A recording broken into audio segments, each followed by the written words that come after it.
जय गुरुदेव। परम पूज्य परम संत बाबा जय गुरुदेव जी महाराज के अनमोल अमोलक अलौकिक अमृत वचन। सत्संग की महिमा अपरंपार सजनी। जितने भी संत महापुरुष आए सबने एक ही बात कही कि सत्संग में लगे रहो, सत्संग से ही सब बातें समझ में आएंगी। हम सोचते हैं कि नामदान मिल गया तो घर में बैठकर सुमिरन ध्यान करेंगे, सत्संग की क्या जरूरत, कभी समय मिलेगा तो सत्संग भी सुन लेंगे। नामदान लेना ये कोई पारंपरिक पूजा उपासना नहीं है कि चलो पुरखे करते आए तो हम भी उसी तरह से कर लेंगे जो हम नहीं कर सकेंगे।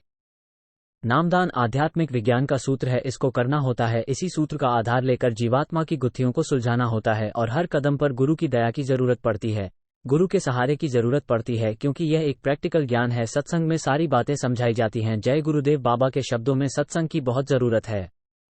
सत्संग तुम्हारे अंदर विरह तड़प पैदा करेगा। सत्संग से दुनिया के प्रति उदासीनता आएगी, स्वभाव बदलेगा, ध्यान भजन सुमिरन बनेगा, आत्मा जागेगी। इसलिए बिना सत्संग के तुम ध्यान भजन सुमिरन नहीं कर सकते। जहां भी सत्संग हो बराबर आते जाते रहो। स्वामी जी महाराज तो अब ये कहते हैं कि केवल नामदान लेने की जल्दी मत करो, सत्संग सुनो, समझो, विचार करो, नामदान तो मिल ही जाएगा। सत्संग परमार्थ की जड़ को मजबूत करता है। एक दो दिन सत्संग सुन लिया, उसमें मन की भागदौड़ होती रही, कुछ सुना कुछ नहीं सुना, कुछ समझा कुछ नहीं समझा।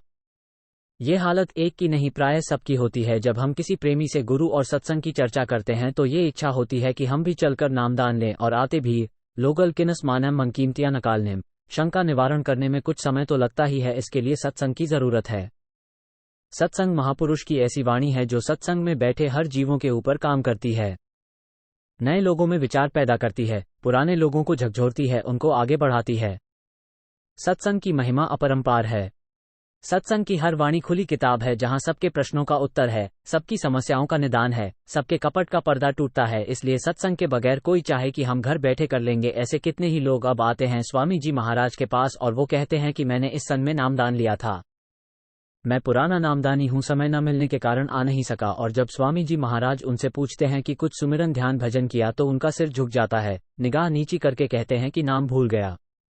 स्वामी जी महाराज दयालु है, वो हर स्थिति में सबको उठाना ही चाहते हैं, लेकिन ये तो जरूर कहते हैं कि सारा समय तो तुमने दुनिया में लगाया और अब जब शरीर जवाब देने लगा, घर परिवार में उपेक्षा होने लगी तो तुम्हें यहाँ की याद आई। अब शरीर कमजोर हुआ, बुढ़ापा आया, न ध्यान भजन पर बैठ सकते हैं और न सही सुमिरन ही कर पाओगे। कोई क्या कह सकता है, बात सच है। कबीर ने कहा कि आछे दिन पाछे गए, किया न गुरु से हेत, अब पछताए होत, क्या विड़िया चुग गई खेत। बाबा जय गुरुदेव। जय गुरुदेव नाम प्रभु का।